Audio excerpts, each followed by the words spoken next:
A Bíblia Nossa de Cada Dia está começando agora e você é muito bem-vindo para nós meditarmos em mais um capítulo da Palavra do Senhor. Esse é o objetivo desse canal. Nós lemos a palavra, nós compreendemos o que está escrito e também aplicarmos para as nossas vidas, porque isso fortalece o nosso espírito, né? Nos dá uma direção correta no nosso pensamento, na nossa maneira de agir e de falar. Então vamos começar?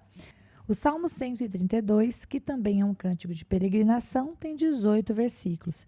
E nesse salmo nós vamos ver o salmista mostrando para a gente um pouco da fidelidade do Senhor. O que nós vamos ver nessas linhas é uma oração diante do Senhor, pedindo que o Senhor se lembre das suas promessas, do seu servo, mas também nós vemos o Senhor, né? O salmista vai falar em primeira pessoa, dizendo, se pondo como voz de Deus, e o Senhor dizendo que ele realmente cumpre cada uma das suas promessas. A fidelidade do Senhor não passa, as suas palavras não passam. A fidelidade do Senhor é verdadeira, é digna de confiança. Então vamos iniciar. O versículo 1 fala assim: Senhor, lembra-te de Davi e das dificuldades que enfrentou. Ele jurou ao Senhor e fez um voto ao poderoso de Jacó. Não entrarei na minha tenda e nem me deitarei no meu leito. Não permitirei que os meus olhos peguem no sono, nem que as minhas pálpebras descansem, enquanto não encontrar um lugar para o Senhor, uma habitação para o poderoso de Jacó. Soubemos que a arca estava em Efrata, mas nós a encontramos nos campos de Jaar. Vamos para a habitação do Senhor, vamos adorá-lo diante do estrado dos seus pés. Até aqui, por favor. Vamos parar no versículo 7 para meditarmos. O salmista, nesse trecho, chamou o Senhor de poderoso de Jacó, por duas vezes, no verso de número 2 e no verso de número 5. Poderoso, porque ele tem todo o poder. Jacó, porque Jacó é Israel, ele é o pai das 12 tribos. Então aqui o salmista está falando da grandiosidade, do poder do Senhor. E ele fala para o Senhor assim: Pai, se lembre de Davi. E ele vai falar para o Senhor a respeito de Davi, ele vai falar da inquietação que Davi sentia, porque ele queria preparar uma casa para o Senhor. Acaso poderia o Senhor habitar em um lugar onde fosse feito por mãos? Né? Deus poderia ser contido numa casa? A resposta seria não. Deus não cabe dentro de uma casa, Deus não cabe dentro de um palácio, Ele é o Senhor do universo. Mas um dia, o coração de Davi sonhou em fazer uma casa para o rei dos reis, o Senhor dos senhores. E nós vemos isso, se você gosta de anotar as referências, em 2 Samuel capítulo 7, verso 2, diz assim, disse o rei ao profeta Natã: Olha, eu moro em casa de cedros e a arca de Deus se acha numa tenda. Disse Natã ao rei: vai, faze tudo quanto está no teu coração, porque o Senhor é contigo. Eu vou parar aqui no versículo 3. É somente um exemplo para mostrar que havia no coração de Davi o desejo de edificar uma casa para o Senhor, uma casa para a arca de Deus, porque ele morava num palácio, ele morava num lugar legal e ele pensava: como é possível que a arca do Senhor Deus Todo-Poderoso esteja em um lugar que não seja de tão maior honra do que a minha casa? E lembremos, queridos, como eu disse, se você gosta de anotar referências, 2 Samuel 6, do versículo 2 ao versículo 5, nós vamos ver que, por exemplo, a arca permaneceu na casa de Abinadab por 20 anos. Então, ela não tinha uma morada, ela não tinha um lugar especial. E Davi quis no seu coração fazer uma casa para Deus.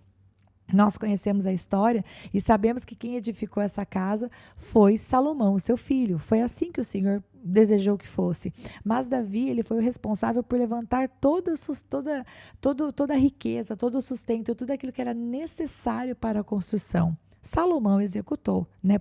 Entretanto, quem executou foi Salomão. Então, a arca foi encontrada em Kiriat Jearim, e se você gosta de ver esse campus de Jaar é Kiriat Jearim, que está aí no versículo 6, né? Se você quiser anotar a referência, 1 Samuel 6, versículo 21, até o capítulo 7, versículo 2.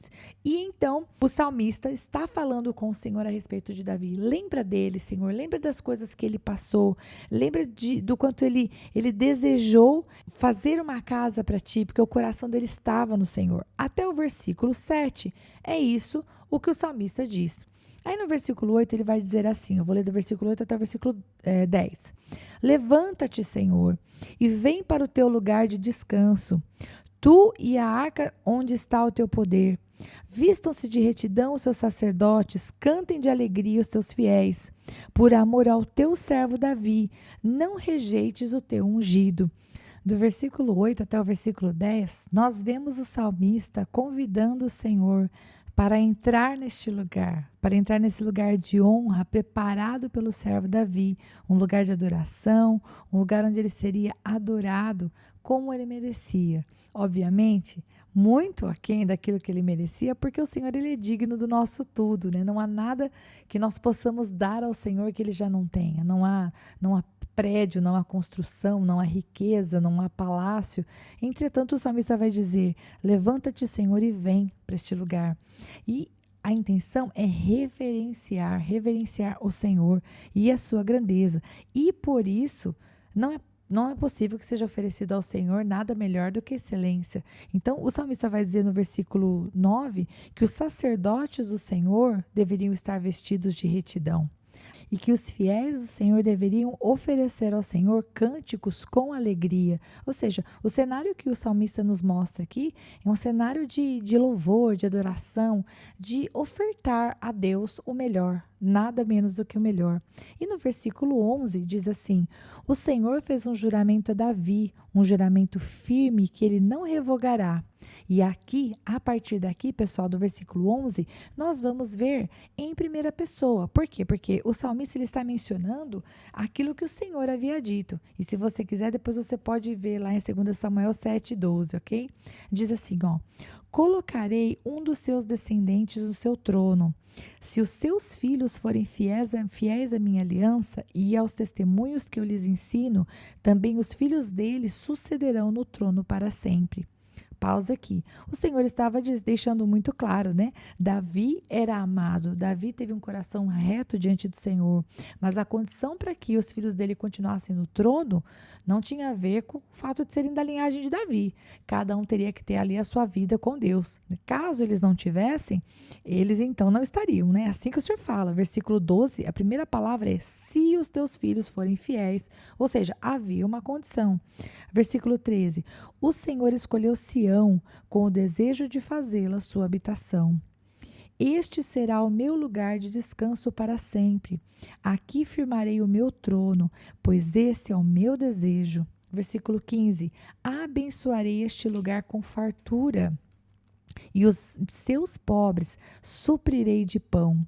Vestirei de salvação os seus sacerdotes, e os seus fiéis a celebrarão com grande alegria. Ali farei renascer o poder de Davi e farei brilhar a luz do meu ungido. Vestirei de vergonha os seus inimigos, mas nele brilhará a sua coroa. Até aqui. Então, eu não sei o que você vai fazer quando você estiver meditando nesse salmo, porque de repente você está fazendo uma atividade me ouvindo, né? Costurando, cozinhando, malhando, caminhando. Tantos de vocês me falam: Rita, eu escuto a meditação, né? Enquanto eu estou fazendo alguma coisa, mas outros sentam para fazer isso. Então, eu não sei como você vai fazer, mas eu grifei todos esses verbos. Aqui do versículo 14 para frente, na verdade eu grifei também lá no versículo 11, o verbo colocarei, que está no futuro, né? E do versículo para baixo, do versículo 14 para baixo, todos os que estão em primeira pessoa no futuro, né? Diz: firmarei o meu trono, abençoarei este lugar, suprirei de pão, vestirei de salvação. Porque aqui o que nós vemos?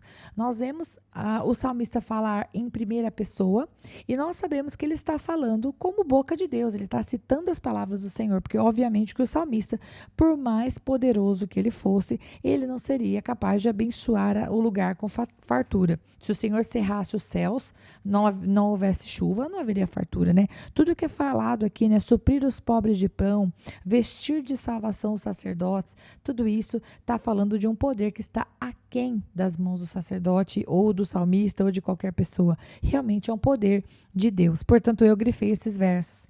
E o que nós vemos nesse salmo, meus queridos, para finalizar, o que nós vemos nesse salmo, então, é um cântico de adoração, mas também um cântico que traz à memória a palavra do Senhor. E se fosse para nós aplicarmos, porque obviamente que esse texto está falando de Davi, está falando do povo de Deus, está falando de Israel, está falando de Jerusalém, está falando de Sião, está falando da arca. Mas se fosse para nós aplicarmos para nós, eu diria que esse salmo ele fala da fidelidade de Deus e o quanto as palavras do Senhor elas não passam. O quanto nós podemos ter a certeza que Ele cuida de nós e que as promessas que estão escritas na palavra dEle, né? Que Ele não nos abandonaria, que Ele não nos deixaria, que Ele nos fortaleceria, que Ele nos tomaria pela nossa mão direita, e tantas outras coisas que o Senhor diz na palavra, elas são realmente promessas irrevogáveis e nós podemos ter confiança. Assim como Israel, assim como o povo do Senhor podia confiar nesta palavra que o salmista escreveu, também nós.